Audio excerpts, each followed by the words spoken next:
member for Burlington. Thank you so much, Madam Speaker. You know, I was asked by the member of Mississauga East Cooksville to speak today on this bill, and I was absolutely touched that he asked me to speak.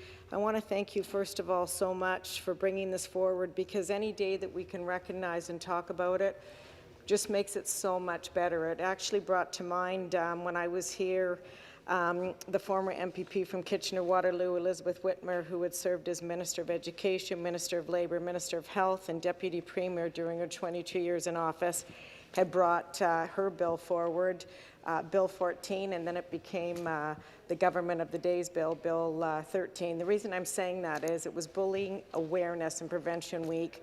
Anything we can do to talk about bullying, thank you so much for this. It's an honor to stand here. I want to touch on a couple of things today, just more of a personal notes, because the member opposite just talked about Amanda Todd, and I actually pulled up Wikipedia, and it actually shows one of her screenshots. It said, "I have nobody, I need somebody."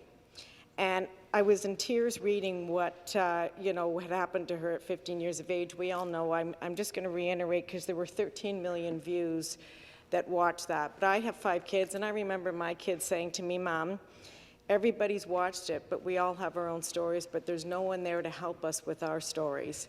And I was heartbroken to hear that, and I'm going to digress for a minute just on 2 of my kids and something that just happened with my identical twin sister. So, my identical twin sister has every right to put something up and to blog it, and she decided to write about her story, but somehow that's about my story because we're identical twins. So my son calls me and he's in tears and he says, "Mom, did you see what Auntie Anne has put on her blog and that she's continued to do this throughout?" So I said, "No, I haven't." So he said, "You know, Mom, if you weren't prepared to tell us how you were abused, Auntie Anne has no business putting that on." And my kids were devastated. So I said, "Listen, I don't want to see any of it. If you want to phone Auntie Anne and tell her that." So my one daughter phoned and said, "You know, Auntie Anne, my mom decided not to tell us what happened when she was growing up with her dad, but somehow you decided to tell that story." And so my identical twin sister just said, "Well, that's my story, and I'm entitled to say what I want," which is fine. And I agree that everybody has that opportunity. But what happened in my life was private for myself and for my children, and I didn't want my kids to go through what I went through. The reason being, it's over, it's done. Life moves on, and I can't be paralyzed in that for the rest of my life. But I was mortified when my kids called and told me about it. I never confronted my sister about it because there was no point.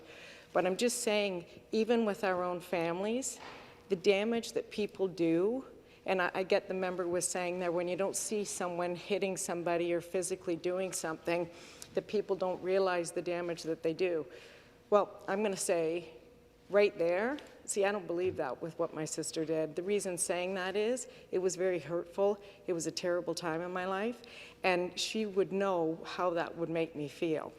So then that's one thing I want to say, because sitting in here today, it's heartbreaking, because every one of us has a story. Every one of us knows of somebody or someone that has been abused or bullied. And it's so heartbreaking that we can't change that. Like, we live in democracy. We're all entitled to our opinions. I appreciate that. But it's very different when you express those on social media and you talk about things that are threatening, bully-like, and how that makes people feel. I don't think I have to see that. I'm a human being. If you pinch me, it hurts.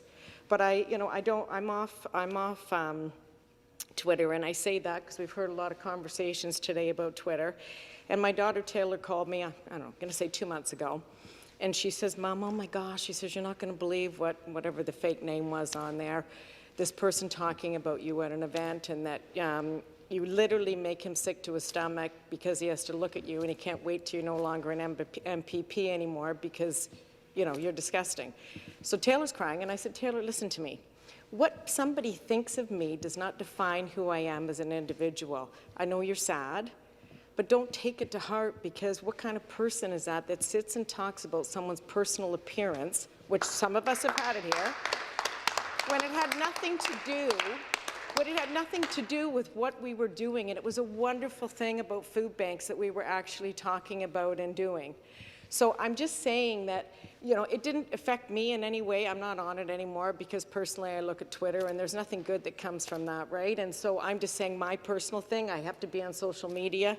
But the reality is, at the end of the day, what you think how I look doesn't define who I am. And who I am as an individual is who I am, and I'm proud of that, and I'm proud of my 5 kids. I'm proud of how I've raised them. But I'm not going to be subjected to someone personally making attacks to me. So I digress and say that again because as I said, I'm no longer on Twitter, but I pulled this up, was coming home one day, and it was on August 24th, and News Talk 1010, Haley Cooper, and it was about cyberbullying experts concerned over teachers' online behavior towards education minister. So I actually pulled it up just to see what some of those comments were.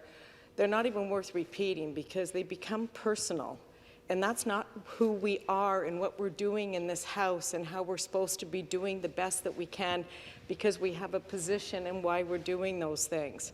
So I think when I sit in here today, you know, it makes me sad that we're in the 21st century and we still have people that are still treating people with such disregard and disrespect. And we all have to lead by example and understand that people watch what we do and your kids watch your behavior and they watch things that are on social media.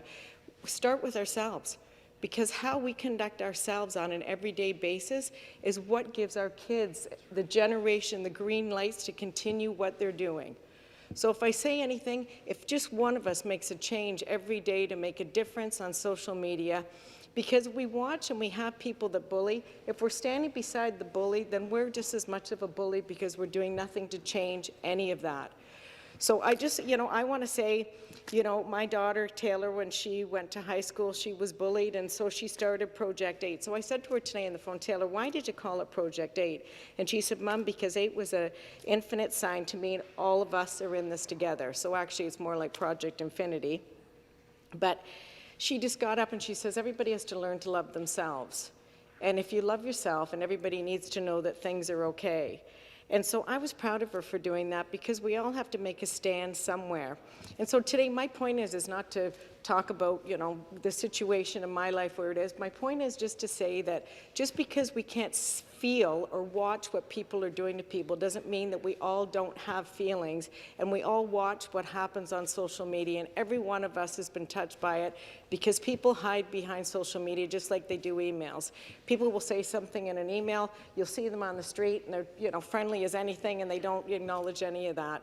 So anyway, that's all I have to say today. I've really enjoyed the conversations in here today. I think it's important, especially as an MPP, to, you know, lead by example and to continue to lead by example. And I thank you so much for giving me this opportunity to speak.